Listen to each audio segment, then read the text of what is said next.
The shoe has finally dropped in the Neil Gaiman case, as Neil Gaiman and Amanda Palmer are now being sued under human trafficking charges by Scarlett Pavlovich. This gets really, really interesting. People were wondering when this kind of was going to hit. There have been police investigations ongoing, and this is the newest bombshell to drop for the Sandman author. It's been a bad couple of weeks for him, and we're going to get into everything that's led up to this point in just a moment. We were one of the first places actually to report on this situation here, and we reported on several of the victims that most of the mainstream media just completely missed. A lot of it focused on this Scarlett Pavlovich thing. So I'm glad you guys are here. This is where we tell the truth about what's going on in pop culture and entertainment, and I really appreciate y'all for being here. So hit this like and subscribe button, join us, and if you are a reader, I would love for you to come in and check out my sci-fi series. This is The Arroz War. It's a 3-book trilogy about a human spy who embeds himself on an alien starship in the middle of an epic war from these aliens against humanity as he's trying to bring information back home. Grab this. It's available on ebook, print, and audio in the description below. Thank you guys so much for reading and just making us a great bestseller. We are going to have a follow-up trilogy to this coming out this year. It's a great place to start on my work, and I appreciate you guys for reading. Interesting stuff here. As we've been looking at the Neil Gaiman case for a while now, and this, of course, blew the doors off about a month ago once New York Magazine released their piece that detailed Scarlett Pavlovich's abuse that she endured and talked about all of the stuff in an interview with her. It was like a watershed moment where everybody started talking about it. The mainstream media ignored this for more than 6 months. They tried to sweep for it.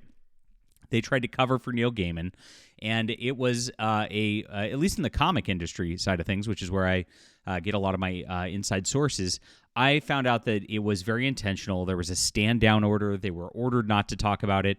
Neil Gaiman, of course, once this came out in July, hired a PR crisis management firm, and that PR crisis management firm flooded social media with bots just being like, "The Sandman Season 2 is in production. Neil Gaiman's epic is amazing," and things like that, just to try to screw with the search engine optimization, hoping he could just wiggle out of it from that. As more and more came out, though, it just got worse and worse and worse. We reported on it every step of the way, and now we've got the charges coming up. Now, earlier this week, Neil Gaiman actually got hit with a couple of different things. One, he got hit by Dark Horse Comics removing his Anansi Boys from their schedule. They canceled that graphic novel completely. And that was the first comic publisher really to go off on things. Marvel Comics before had said they have no further projects with him, but he hasn't really done a ton for Marvel Comics anyway. Now, the bigger one, though, is he faced a cancellation from Terry Pratchett's estate. If you don't know where Good Omens came from, which is his Amazon Prime Video TV show, that was originally a book that he co-authored with Terry Pratchett. When Neil Gaiman was on his way up, he teamed with the Pratchett estate there. Now, of course, I heard from behind the scenes that Pratchett never really liked Gaiman that much, that he really phoned in his parts of things. I don't know how much validity there is to those rumors and the like that, but the Pratchett estate for this graphic novel adaptation that made $3 million on Kickstarter, they actually changed their policy on refunds and actually said, we will be refunding people who don't want this book, because so many people were asking for refunds on his book. And they also assured people Neil Gaiman would be receiving no royalties from the Kickstarter, which is interesting. So that is a huge, huge one in the publishing industry inside right there. And with Terry Pratchett estate actually making moves, that is a big blow for the author. He also has a stage play cancellation of Coraline, which was going on in the UK. And then his agency actually dropped him. They removed him from his website, from their website at the same time, refusing any comments on the subject. So, quite a bit. Now he's facing legal ramifications. If you don't know what happened, Scarlett Pavlovich was a nanny sent to watch his kid. Neil Gaiman fed her some wine, told her to go sit in a bathtub while he made some work calls, and then he showed up naked, and she was apparently very surprised. This went on with more and more degrading sex acts demanded of her as she was being his nanny, and then it turned out she wasn't getting paid for several months at all, and so this new suit is following up on that. If you don't know about a lot of the other charges, there's been 11 that have come out, including a massage therapist who said that Neil Gaiman, again, just walked in on her naked. Another woman was working for him, at least her husband was, as a gardener of one of his estates, and he allegedly made her trade sex acts for them staying in the guest house there. And that went on for some time. He paid her a substantive amount of hush money after that.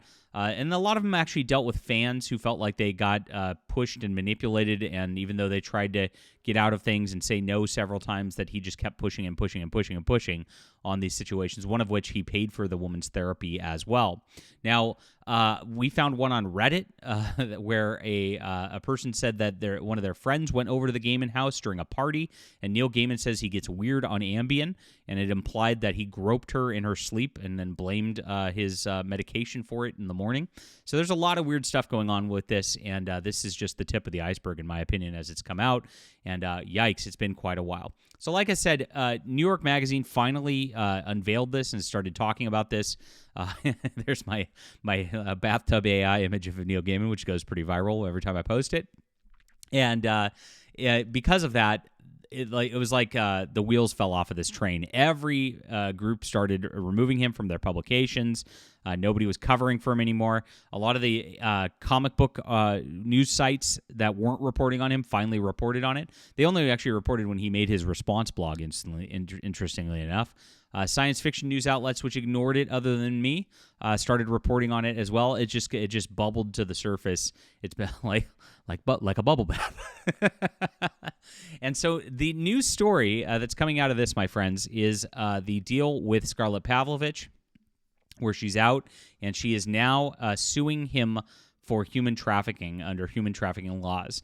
Now, that's pretty interesting. So what she's alleging here is that, she was promised payment, she was lured in, she was forced to do sexual stuff, and then they didn't pay her like she was supposed to be for their actual job or anything like that, and that she was trapped in that situation by this. So that's where it ends up being human trafficking. Now, interestingly enough, she doesn't just do Neil Gaiman. She also names Amanda Palmer, who was Gaiman's ex-wife, and there were some instances I saw which involved a fan where Amanda Palmer would send get a girl naked, send pictures to Neil Gaiman, and bring these young women to Neil Gaiman like a madam, very Harvey Weinstein and his madam-esque situation here with these young women. And so now this woman, Scarlett, accuses Amanda Palmer of procuring her for Gaiman, like it was an intentional thing. And it was a weird situation because Amanda Palmer actually brought her in to be the nanny. She'd sent her to the house when there wasn't a situation where the kid was there to wait with Neil Gaiman alone while Amanda Palmer wasn't there. And that's where this all started with the bathtub incident, the infamous one, the very creepy bathtub incident. So what's happening with this case? All we know about it is that this has been filed. It is a human trafficking suit. It's a civil suit. So it is a one where she's trying to get money from it. And I'm already seeing some criticism. Oh, she's just trying to get money. No, this is what you can do in terms of things that trying to actually get justice. It's very, very difficult. A civil suit is a little easier to push than something trying to actually get a criminal rape trial a couple years after the fact. That's just kind of how it goes. And so she's filed it in Wisconsin because Gaiman has a home there rather than New Zealand where the situation took place. And that is where the U.S. human trafficking laws actually come into play on this level. So we'll be following this case as it goes along, my friends. Very interesting stuff. This is the first instance of this. I don't know if there's going to be more. Of course, with the other woman who was living in his estate, and then he was making her do sexual favors to stay there. You could make a case for human trafficking situations on that as well. She was paid a handsome sum, though, hundreds of thousands of dollars, so I don't know whether that mitigates it in advance or not. We'll see how this all goes along. Leave a comment down below with what you think about this. Do you think they're getting Neil Gaiman on the P. Diddy charges here? That's exactly what they're going for. This is a very similar case in that regard. Hit that like and subscribe button, of course, and please check out a great alternative for science fiction publishing. Guys, this is wonderful stuff. You're going to love it. It's a 3-book series for now, and I am going to be coming out with a follow-up series later this year, which is awesome. I'm having the time of my life editing this right now, and it's really good stuff. Start here. Read The Stars Entwine today, ebook, print, and audio. Thank you all for being here.